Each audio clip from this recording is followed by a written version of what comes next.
Pandian store சீரியல்ல today எபிசோட்ல மீனா இருந்துட்டு சமையலுக்கு தேவையான எல்லாத்தையும் ரெடி பண்ணிட்டு இருக்காங்க. அந்த நேரம் நம்ம செந்தில் வராரு. வந்த உடனே அத்தையும் மாமாவும் எங்க அப்படின்னு சொல்லிட்டு கேட்கவும், அவங்க அப்பவே வீட்டுக்கு கிளம்பி போயிட்டாங்க. என்ன வீட்டுக்கு போயிட்டாங்களா? ஒரு வார்த்தை நிற்க சொல்லியிருக்கலாம்ல. நானும் இருக்க சொன்னேங்க. ஆனால் வீட்டில் யாரும் விருந்தாளிங்க வராங்களா, அதனால அவங்க கிளம்பிட்டாங்க அப்படின்ற மாதிரி சொல்லிடுறாங்க. சரி, நான் ஏதாவது ஹெல்ப் பண்ணணுமா அப்படின்னு சொல்லிட்டு கேட்கவும், அதுக்கு அடுத்துதான் தோசை தான் செய்யலான் இருக்கேங்க. நீங்கள் வாங்கிட்டு வந்த மாவை போய் பாத்திரத்தில் கொட்டி வைங்க, நான் வந்து தோசை சுட்டு தரேன் அப்படின்ற மாதிரி சொல்லிடுறாங்க. என்ன மாவா? என்ன மாவு?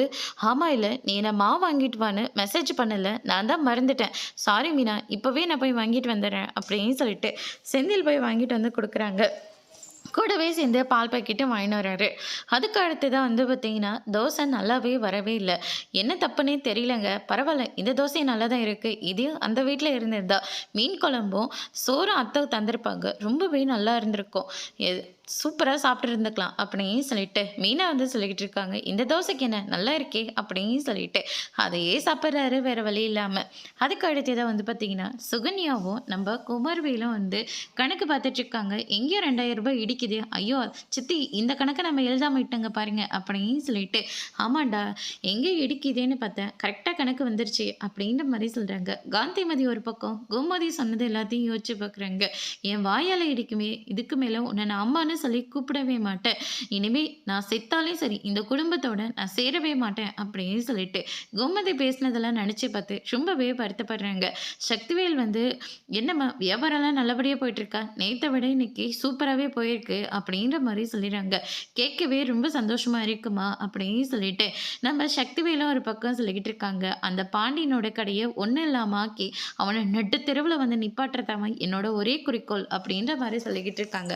பழனி வரங்க, சீக்கிரமாக அந்த டோர் டெலிவரியும் பண்ணுற வேலையும் ஆரம்பிச்சிருங்க, வேலைக்கு ஆள் போட்டுக்கோங்க அப்படின்ற மாதிரி சொல்லிக்கிட்டு இருக்காங்க. அதுக்கு அடுத்து தான் வந்து பார்த்திங்கன்னா, நம்ம ராஜியும் கதிரும் உட்காந்து பேசிகிட்டு இருக்காங்க. முத்துவேல் வந்து வழியிலேயே வண்டி நிப்பாட்டிட்டு போயிடுறாங்க. ராஜி அவர் மேலே இருக்கிற கோவத்தில் வண்டியை கீழே தள்ளி விட்டுட்டு அவர் வந்த உடனே இடத்த விட்டு காலி பண்ணிடுறாங்க.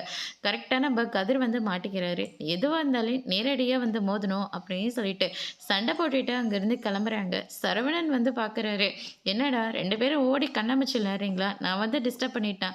அதெல்லாம் ஒன்றும் இல்லை, நானே உங்ககிட்ட பேசணும்னு நினச்சேன். உனக்கு ஏதாவது பிரச்சனையாண்ணே சொல்லுண்ணே. பிரச்சனை இருக்கு தானே செய்யுது, ஆனால் அதை சொல்ல வேண்டிய நேரம் கண்டிப்பாக ஒரு நாள் வரும். அன்னைக்கு நான் எல்லா உண்மையும் சொல்கிறேன் அப்படின்னு சொல்லிட்டு சரவணன் அங்கேருந்து கிளம்பிடுறாங்க. அடுத்த நாள் பால் தெரிஞ்சு போச்சுன்னு சொல்லிட்டு மீனா வந்து செந்திலை எழுப்புறாங்க. செந்தில் ரொம்பவே கோவப்படுறாங்க. அதோட இன்னைக்கான எபிசோட் முடிச்சிருக்காங்க.